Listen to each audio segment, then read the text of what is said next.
Welcome, everybody. Seen some familiar faces and names. Lauren Flesher, I see you.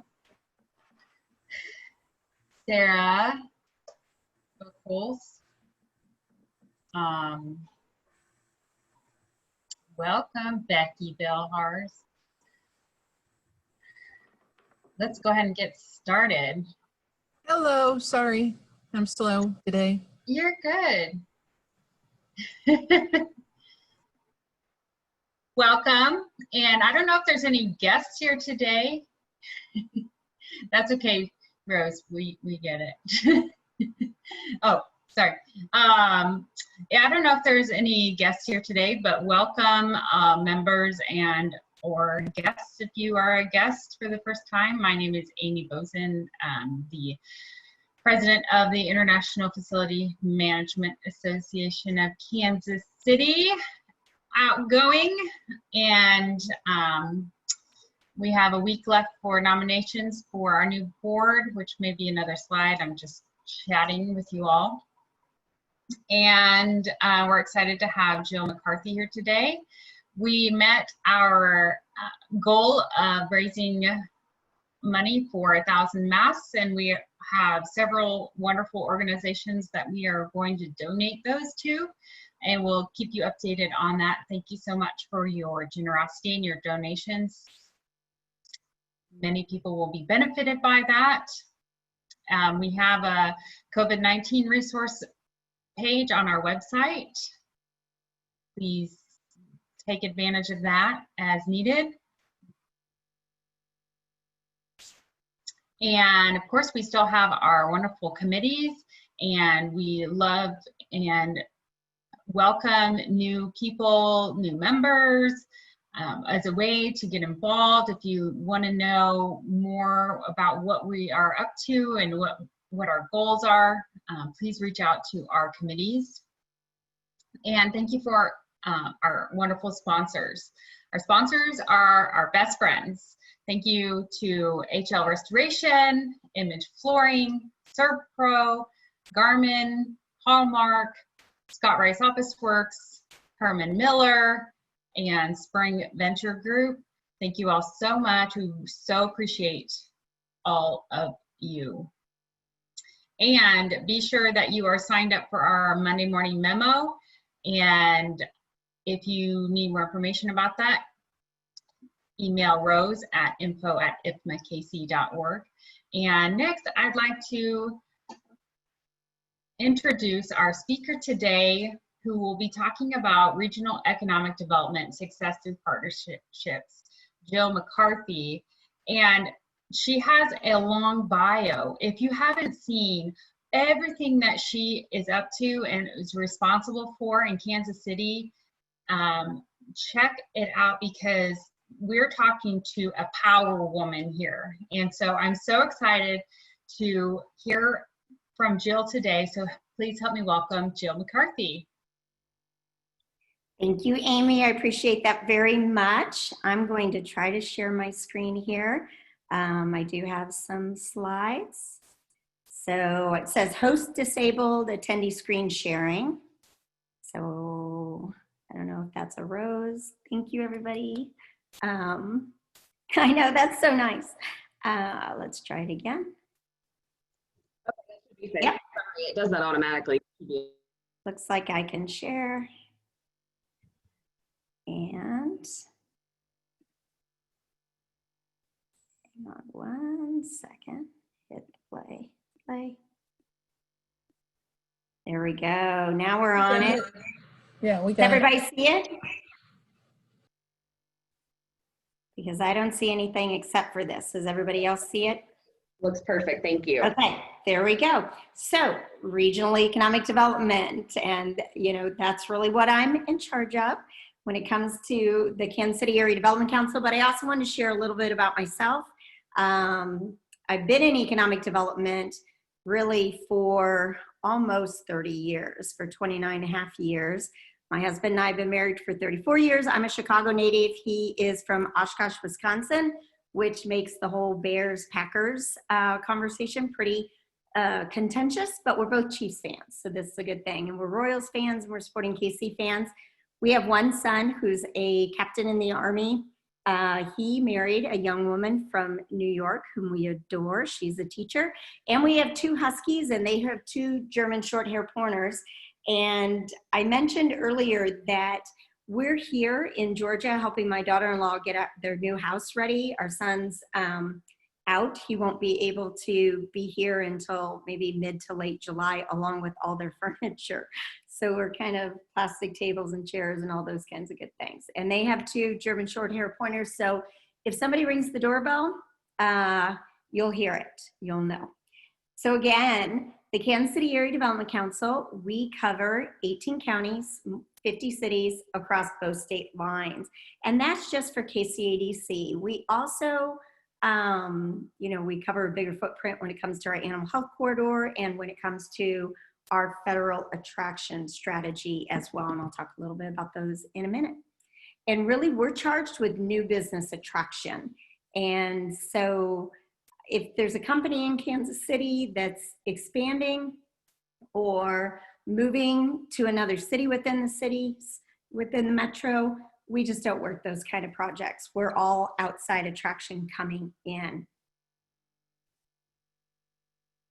When you talk about economic development, a lot of times we talk about the 4 C's, and it's that coalition, collaboration, commitment, and culture. And when you look at the coalition, this is our footprint, our primary footprint. And so for people who live in Kansas City, you know where your home is, your office, where you shop, where you might go to the theater, a museum, the sports, all of those things, go to the lake, whatever it is. But for people outside of Kansas City, they look at one KC. It's one product, it's one metro, it's one workforce.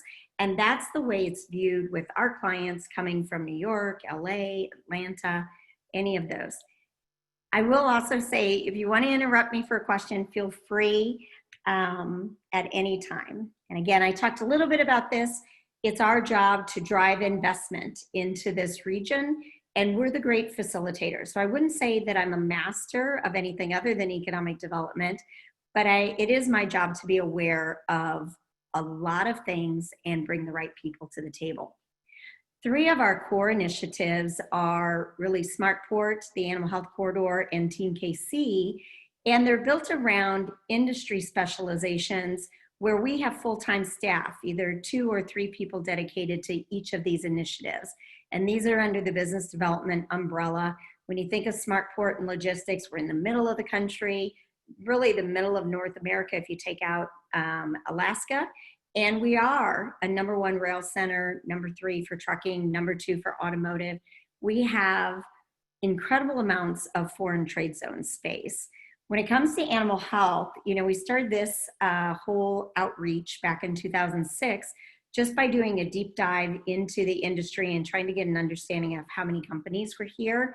And at that point, we were at 30 or 32% of global revenues were generated by corridor companies from around the globe. So basically, you think of Bayer Animal Health or Elanco or any of the others. And so between 2006 and 2020, we've jumped between that 32 to up to 56% of impact. So we have great representation. And then talent recruitment, you can't do anything without people, without the right people. And so we have several programs that are directed at our outside companies, but also directed at our internal investor partners to help them sell Kansas City when they're trying to draw a top candidate to the Kansas City area. And I'm a typical example. When Sean was first offered a job in Kansas City, my first response was, you can just turn that down. I saw The Wizard of Oz. We're from the north. We're going back north. We're not going to do that. And they finally talked us into coming and spending a weekend on the plaza and gave us a car, and we just drove around and looked at homes. And, way back when, it was the Friday magazine of everything that was going on in the city. And we thought, we'll do this for 3 years. Well, 29 years later, we're still here and I'm selling it. I can't remember who asked me earlier. It might have been Rose, but the whole image refresh. So for a long time, we've had this KC ball and we floated it out there. And one of the great things about Kansas City is people have great pride, and you see KC in a lot of different ways in a lot of different places. And when you ask people what they think about Kansas City, for some, it is, you know, the brew scene. For some, it's sports. For others, it's fountains or barbecue or technology or performing arts or a million other things. But we didn't really have a Kansas City brand. So you think about Austin, keep it weird, Nashville being Music City. There was no tagline for us. And so last year, we started this whole deep dive into research, and we hired an outside campaign, and then we reached out all across the community to survey a lot of people about what they thought about Kansas City. And you got the same things that I just named off when it came to local Kansas Cityans. When you looked outside of our market, you know, they really didn't know a lot. And this was pre-Chiefs win. So you had, you know, the Kansas City had been on the big stage, and so they were more recognizable than the Chiefs. Barbecue was right up there. They knew we were somewhere in the Midwest. Really, culture and art came up pretty high, and jazz was tied to Kansas City as well. And we know all of those things. And so when you think about Kansas City being right in the middle, very genuine, authentic, there is that pride around Kansas City. And one of the things that we hear a lot is that there's great collaboration. And that's something that helps us to do our job as well when trying to draw new companies in. But you also go back more than 100 years, and you can see that the heart has been tied to this region for many, many years. Greater Kansas City and the Middle West, the heart of America in 1875. That heart has really touched everybody in Kansas City. The KC Monarchs back in 1942, you know, they were the Negro Leagues world champs, and Charlie Hustle built his brand off of this Monarchs logo. So it's a little bit of a throwback when you look at KC. And we really thought that everything that we did came back to the heart. It came back to, how can we blow this out and not create something that you have to, you know, sell to even the people that live in Kansas City? Kansas City has already embraced the heart. So it seemed the natural fit, you know, and again, you look at Kansas City, you can see it in Dubai and up in Red Rock and all around the world. Now, last year in November, we had our annual meeting where we kind of rolled out the many versions of the heart. And I do have a quick little video clip. Guy Raz was our speaker, Bob Kendrick with the Negro Leagues Baseball Museum, Chase McAnulty were all part of the stage. And this is a real short clip, and I just want you to hear. What if you make this city a city of kindness? What if you put kindness and collaboration right at the center and core of how business is done here? What if you invite people to join you in that culture of collaboration and kindness?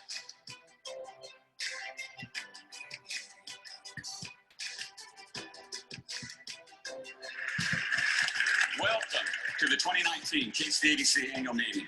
For 43 years, KCADC has been a leader in marketing and branding our region as a business destination.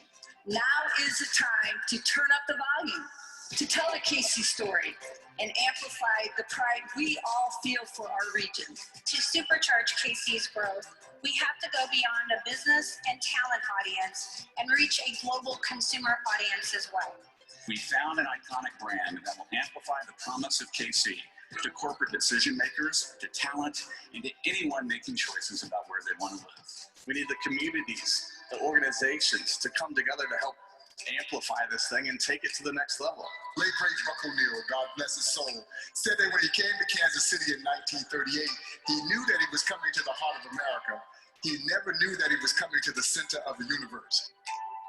As many of you know, Kansas City is in a great position to become the next Seattle or Austin or Nashville. And you all know the city has all of the ingredients to make that happen.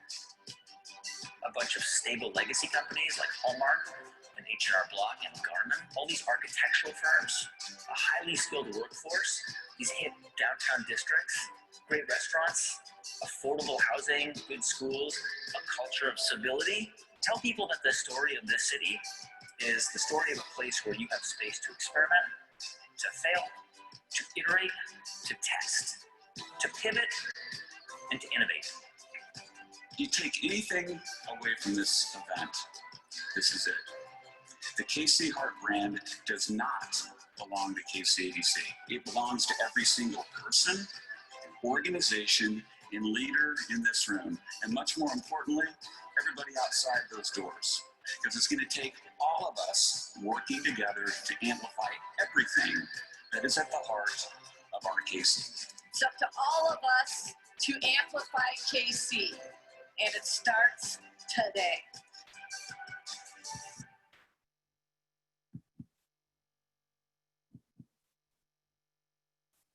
So just a fun little thing, I think it fits Kansas City very well. If you have an interest, please check out kc.org. You can also sign up to be an ambassador where you get news that you can share with your friends all around the globe. And let's elevate KC a little bit. So that's just a screenshot of KC. And then, you look at Heartland, kc.org, and of course the hashtag for KC Heartland. Now, it's not just sharing the heart in Kansas City, it's about what's next. And we've always been very good at B2B marketing. So reaching out to companies and site consultants and, really our regular outreach department, even business media. But what we're doing now is also opening it up to tourism, talent, lifestyle, family and friends. It's really about sharing the word. I don't know if anyone has had the pleasure to meet Brian Roberts over at Locked In. He played, he's from California, played soccer at Yale, and came to Kansas City back when the KC Wizards were playing soccer. They were our first pro team. And he got to know Ron Lockton, who was a sponsor, and he said, he wasn't planning to stay in Kansas City, except for the fact that after he arrived in Kansas City, he understood how wonderful it is and how much, again, collaboration and sharing, and people are here to help one another. And he said he's tried over the past, 6-7 years to also draw some of his other friends from California, and he's only been successful in getting 2. And he said they're the only 2 that visited. And after they visited and found that, we are cosmopolitan, we have amazing arts and all of the things that make for a wonderful community, it's the epiphany of the visit. It's that thing that has to happen to really sell KC.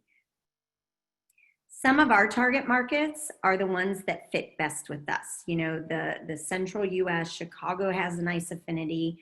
There was an article in the New York Times just a couple months ago about so many companies moving from Seattle to Kansas City. Southern California, Chow Now, is moving their operations center to Kansas City, and soon it'll be their headquarters.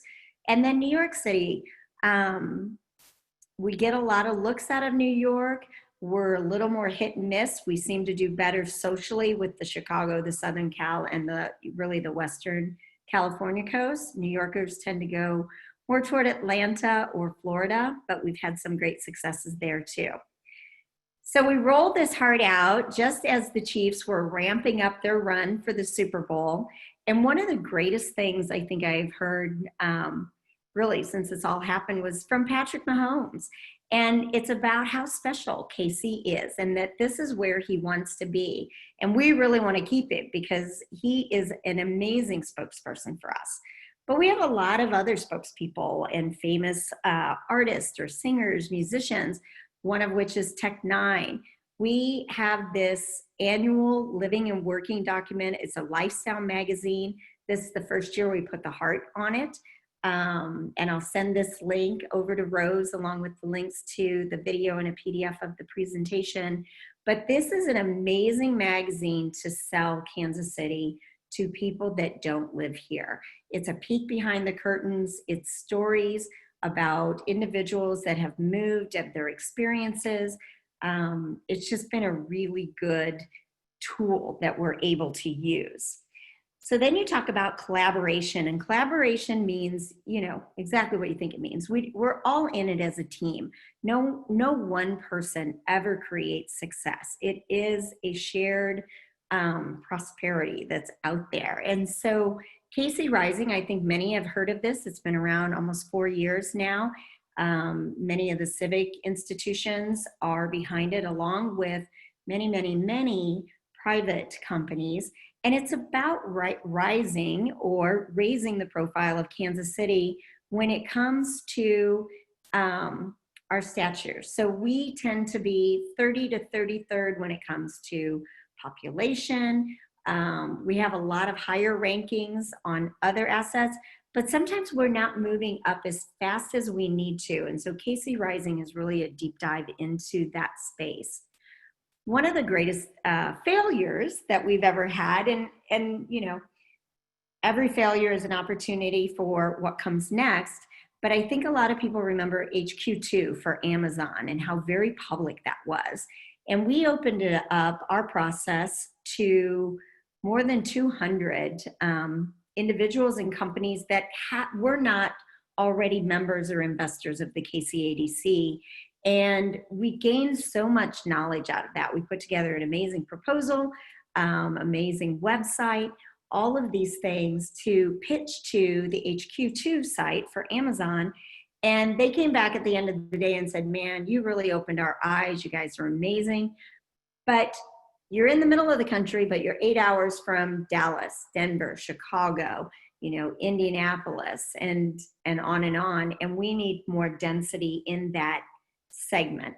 And so, you know, East Coast, here we go. But again, this is so much information that we learned through the process that we were able to use.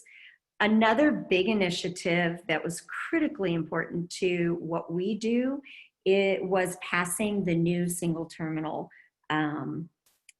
airport. So to get that to move forward, we were losing flights, we were losing companies, we were losing out on potential attraction successes. We'd have talent come into our airport, take one look at it, go out the next morning and never even interview with some of our top companies. And they were using private jets to bring in individuals to look at Kansas City because they were so embarrassed by our airport. So on time, on budget, hopefully would love to see it double time up a little bit during this slowdown. But yes, when it first polled, it was at, I want to say it was like 12 or 13% favorable rating from the citizens of Kansas City, Missouri. And due to a big collective effort, when the vote actually crossed, it was a 75% voter approval, which is really a record when you look at those types of things. You may know or have heard of the USDA and 2 headquarters operations that we were able to secure just last year. The announcement went out in June, so about a year ago, 570 new jobs to Kansas City, and they're the NIFA and ERS segments of USDA that have moved out of Washington, D.C. and come to the heartland. 5G and KC. So we all have been watching, working hard on the T-Mobile and Sprint merger over the past few years. We've done a lot of work with Overland Park, you know, with some of our other partners, and certainly with Sprint, to let T-Mobile know of the great potential that's here in the Kansas City market when it comes to building out that 5G network, bringing in more technology jobs. And while some jobs will be lost because there are just overlapping, a lot of them will be created. And we've been working with their HR team to get as many of those as possible into Kansas City. And we hope to have an announcement with that fairly soon. We have a big federal location advantage in Kansas City. I don't know if you're aware, but just federal employees, over 40,000 federal employees, 140 agencies. You know, we are also right in the middle of Fort Leavenworth, Fort Riley, Whiteman Air Force Base. We have a lot of assets at the federal level that are extraordinary. We started earlier this year a bi-state initiative for security operations that are national security installations. And so you think of NBAT, the National Bio-Agri-Defense Facility out in Manhattan, and you think of the Kansas Intelligence Fusion Center. You think of Honeywell and all the work that they do with NNSA here directly in Kansas City. And it's just amazing that breadth and strength and our ability to bring more into the Kansas City area. One of the projects that we've worked on for probably almost 4 years now is the Virgin Hyperloop One. You may see an announcement later today. They're dropping the one, but Virgin Hyperloop, we've been in the mix for a certification center, which would be more than $500 million in capital investment. They're upgrading their site today, and you'll see that Kansas City to St. Louis route on their website. So we're moving in the right direction for that one. When we talk about business attraction, these top 50 markets are typically our competition for companies that are looking at Kansas City. Some of the things that they always look at is population and labor force. And while the MSA population is just 2.1 million, our greater Kansas City region, where we pick up some of the outer cities and I'm missing the name, but it's like their own MSA. So St. Joseph and Topeka are their own MSAs, yet they're part of the KCADC footprint. We reach up to about 2.5 million. I think one of the coolest things I've seen is when you look at employment by industry and you look at the Kansas City chart versus the United States chart, we're nearly a mirror image. And it's been that way for the last many, many, many years, for as long as I've been here. And we don't see it changing. And the really great strength behind this is the ability to ride the waves. So we don't boom, but we don't bust. And it makes it a predictable environment for companies to look at. Some of our key sectors, of course, would be financial services. We've talked about some of the manufacturing, logistics, headquarters, information technology. We're a great startup. So here's some of our better stats rolling out here when you look at startup for growth, startups and density. You look at tech employment and that growth. We've long been known for work-life balance, great place to really attract the young millennial to Kansas City. They get a lot of bang for their buck. And that creative class. It's easy to live in Kansas City. When you look at cost of living, we're right at 96 cents of the dollar. You go to a lot of other cities, so you look at New York, it's like a 167. Seattle, San Francisco is among the highest. I think they're up around 176, 180 at this point. And again, you have choice in Kansas City. You can have horses and be out on a farm, starter home, big house, condo living, whatever you like. And what we found is that it is less expensive to buy a house. It's less expensive to live in Kansas City. But talent is always the biggest driver. So when you think about how many graduates are here and the percentage based on the US, now the other thing to keep in mind is in pockets, it's much more dense. So you look at sections of Platte County or sections of Johnson County, you're closer to 60% in certain areas. About 44,000 two-year enrolled individuals in the two-year institutions.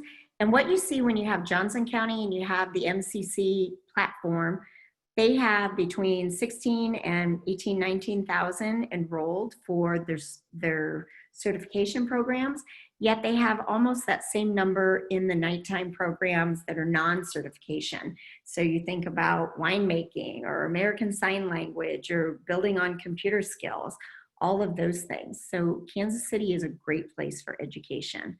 About 100,000 enrolled in our four-year institutions. And we're an amazing draw when it looks to the regional states around us. We bring in a lot of people from those colleges. Going back to that Amazon story, so we looked at the map and said, well, they needed more density, But what we can do is reach a lot of people within 8 hours, within 12 hours, easy drive. A lot of critical infrastructure comes into Kansas City for that. We're 3 hours to either coast, and you do have other options around town. Ride KC, there's also a lot of the point-to-point little vans that are being rolled out through Ride KC. One of the really crazy things when you move from Chicago to Kansas City and you think the average commute time is 23.2 minutes, and that really equates to 23 miles. So we are predominantly a mile a minute in Kansas City. And Evergy rolled out, I think it was 1,100 charging stations for the EV network. So we are currently a #1 charging station network in the United States. I think a lot of these headquarters, you'll recognize the brands. Eventually, Sprint will blend all the way over to T-Mobile. I think the expectation is that in August, there'll be a new Magenta, new T out there that'll look different than what's up there today. And then you look at financial services, and these are big name companies that are headquartered in Kansas City and or have amazing presence in Kansas City. I've just pulled a few companies out looking at employment. Now this is pre-COVID numbers. We have not adjusted a lot of our numbers pre-COVID, post-COVID, because there'll be a bounce back and there'll be some reckoning, and we're waiting for the final reckoning before we start moving our numbers here. And again, I'll be able to provide these to you. One of the neat things about Kansas City is that no matter what the industry, you see companies locate all around the region. Typically, they follow the highways, but they're not all stuck in one place around town. Not that they would be stuck. That's probably not the best way to say that. So when we talk about commitment, how do we get them here? And one of the things that's very important for companies to know is who's coming, who's growing, what kind of industries are in the area and doing well and ramping up. And again, when you look at the types of operations, you see many different sectors. But just as important is who's leaving, where is their talent that is available today for us to hire? And again, in what sector? So we kind of call that in through the outdoor. Some of the recent successes, CarMax has a big operational center, customer service center. Glass Lewis, I imagine if there's not someone from Glass Lewis in the group, they would be a target for you. They are in the Crown Center area and really do a nice job. They've been growing at a much higher rate. We need to update the job number there. Hostess, when you look at distribution, of course, we're middle of the middle. Heavy in technology with IT Renew. A Place for Mom is really a shared service and operational center service. They've just announced, gosh, I want to say end of the year, or maybe it was January, February of this year, 600 new jobs in a new service center. The USDA I mentioned earlier. Walmart just built a 1.8 million square foot e-commerce facility. And you might have seen this last week, Dots Pretzels. If you haven't had them, I highly recommend them. They bought 186,000 square foot facility to basically bake and then distribute their pretzels. It'll be their biggest one in the network that they have. Some of our active projects, we go by code names because we cannot talk about who the actual client is. And if the company has a star by it, like Frosty or Gold Rush, they've committed to Kansas City, but they haven't yet announced. We fully expect uphold to also commit to Kansas City. It's down to just Kansas City and Memphis for an 800,000 square foot e-commerce facility. But you'll see even here, so we have some manufacturing, we have media, food client. Uphold is really in the pet space, so there's an animal health component to that.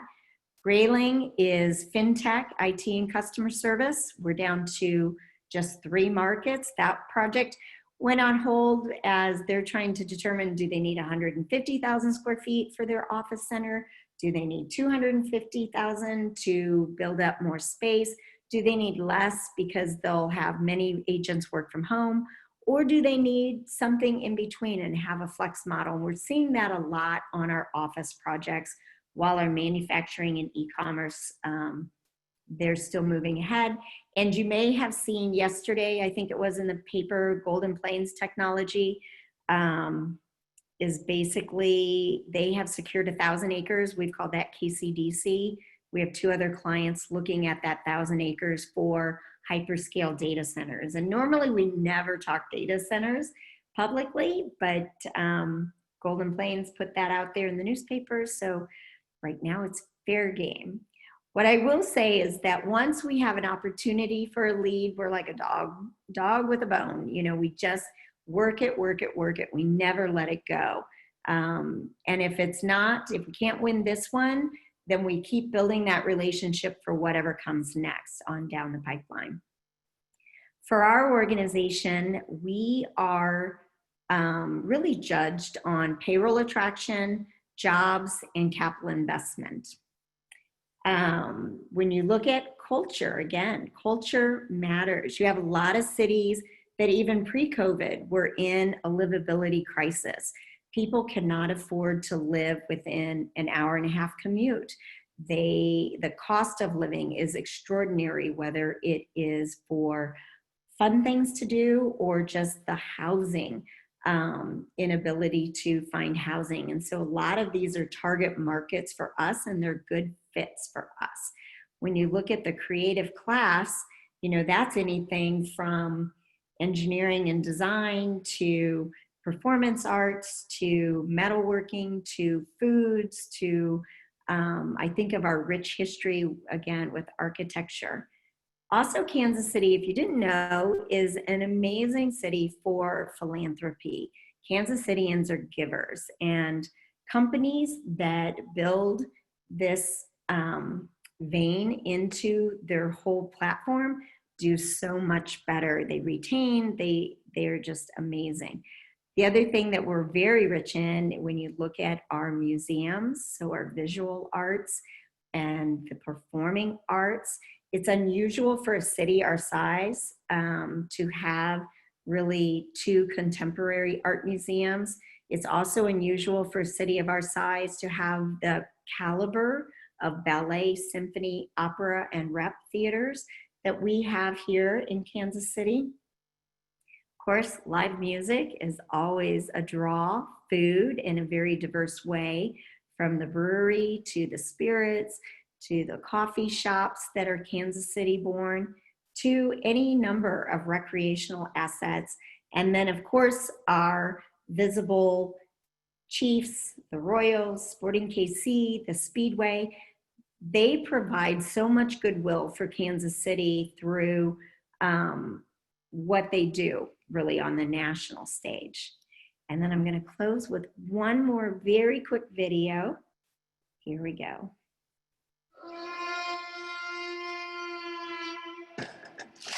You don't know Kansas City. You have no idea. We don't click our heels. We don't know Auntie M. This isn't Dorothy's PC. A city vibrating with creative energy. Culture and tech innovation. That's our KC.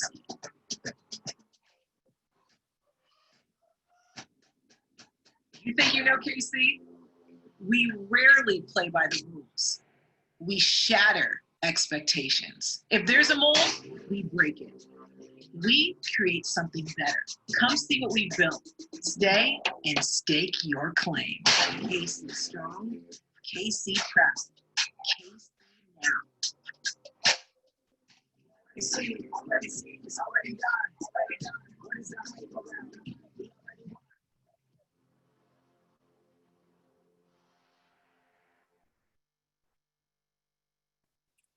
Going back to that KC pride. And I really appreciate everyone today. Happy to answer any questions. I think I'm stopped sharing the screen there. Wow, Jill, thank you so much for that. If I wasn't already living in Kansas City, I'd be like, I want to go to Kansas City. It just really just like stirred the memory and just the reminder of why I love this city so much. And I don't have one of those heart t-shirts yet, so I'm definitely going to go out and get one of those heart t-shirts. Get two. Send one to someone that lives somewhere else. Yeah. Oh, wow. That was so great. So we're open for questions now. Feel free to chime in, raise your hand, or just unmute yourself. You know, a lot of times people ask how we get our projects, like how do we even source projects? And so I'll say that a lot of them come from site consultants, which could be a real estate broker, it could be a law firm, it can be a, an accounting firm, it can be just a boutique consultant. Some come from our partners, some come from the general public, and sometimes the companies come to us direct. And so we do a lot of company direct marketing. You guys are so nice. Hi, Mary. Got a question. Yeah, go for it. Jill, I've seen, I'm a professional speaker and trainer. Almost all our conferences have been canceled until 2021. How has COVID affected your commitments from companies? Not that they may not come here, but, oh, we thought we were coming here in 2020 and now it's 2022. So I would say on the e-commerce side, we can hardly keep up when it comes to e-commerce. So you think about how many more things you have delivered to your house today than you may have 2 months ago. And so e-commerce, we're jumping off the rails with that. Manufacturing so we have a couple of PPE manufacturers, we have a couple of other product manufacturers that they're moving as fast as they can. Where we've seen, and then I guess I should say again, the data centers, they are almost double timing what they thought they're, because again, look at Zoom, the darling of COVID. You think about how much data is being used all the time and everyone's in different places. And so our data centers are running at high speed. Our office projects, they're still coming. They're trying to, again, figure out space. So if I had 100 people, do I need 10,000 square feet or do I need 20,000 square feet? Or do I need 5? Because 50 of those people will not really be in the office. They're going to work from home and 50 will work in the office. So it's just, and I think that'll vary by company. I think that'll be something that is, every company is going to work that out differently. So that'll be a very personal thing. But we're not seeing a slowdown. The office sector, we're seeing a pause, but not a slowdown in any of our other sectors. It's been great, actually. That's a fortunate position. And I think you raise a really good point about, well, do I need 100 acres and a 500,000 square foot facility? I think Becky's on, and Becky talked about so much change in how many people, we were on another call last week, how many people need to come in and how one desk now, it might be 3 people's home, depending on the day of the week, and they're rescheduling. So the need for space is dramatically changing, and all of the facility managers are just trying to figure out, do we have extra space or do we need more space? What are we going to do? We don't know. And it may be quite a while before existing facilities know what their space needs and availabilities are. Yeah. It will be a very personal thing for each company. And I think, there are a lot of companies that are almost all back in the office. Some are not at all. You look at Facebook, Twitter, eBox, I'm trying to think, Square. They've all said no one's coming back except for very essential that, building maintenance or somebody has to do something through the end of the year. And several of them have said, if you want to work from home forever, we're going to accommodate you. So now, what we're doing is we're targeting those people that live in Seattle, San Francisco, and some of those companies because they can live here and work there. And that still enhances our environment. Now, it's not a success for moving a company, but why not bring those people? So that's how a lot of entrepreneurism has started. It's so, yeah, we're changing tax a little bit, not changing as much as adding.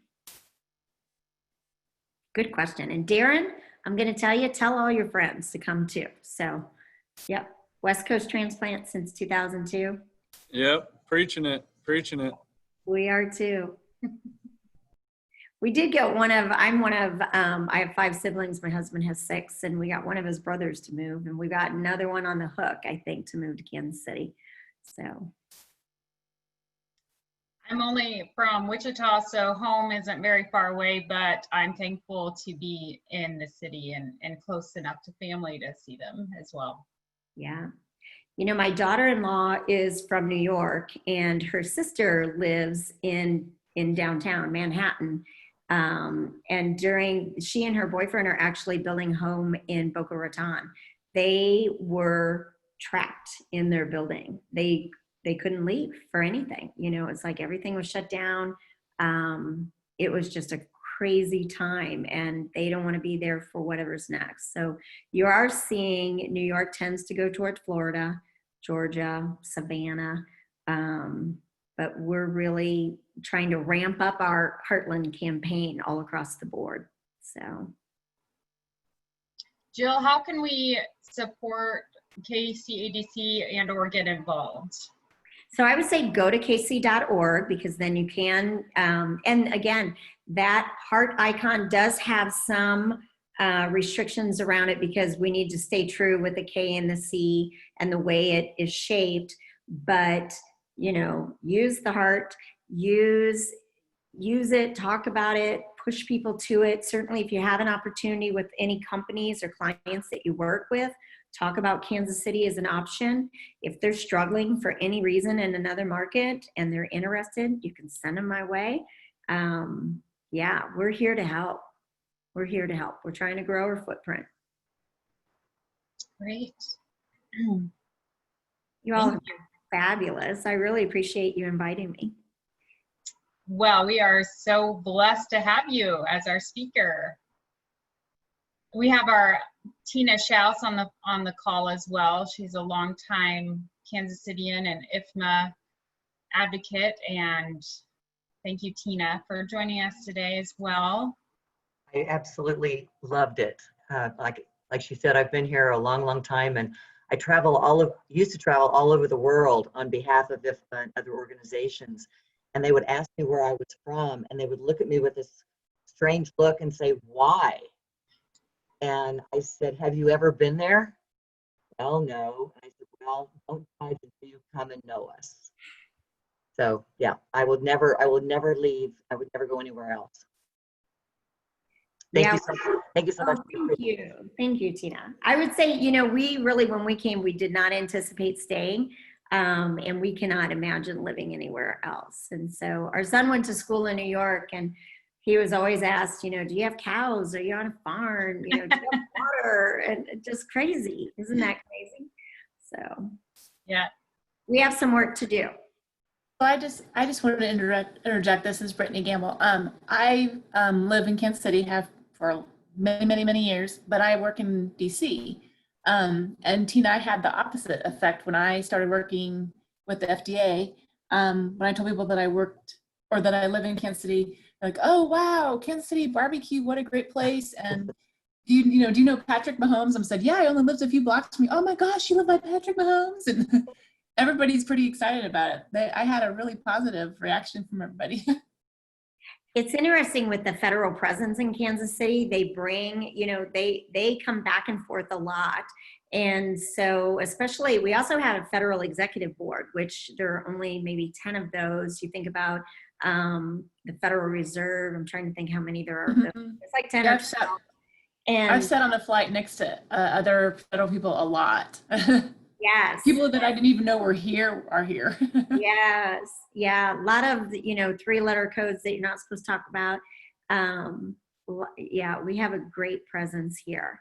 So the videos, Phil, the videos you showed in the presentation, are those available to just anybody? And if so, how would we get a hold of those? Absolutely. They're both on Vimeo, which we have a Vimeo channel. Okay. Thank And so I will send those to Rose right after this. I'll send the video links, and then I'm not in town. I'm working remotely and in Georgia at the moment. And so I need someone in my office to make a PDF of the presentation because, you know, I just finished it this morning. So there is that.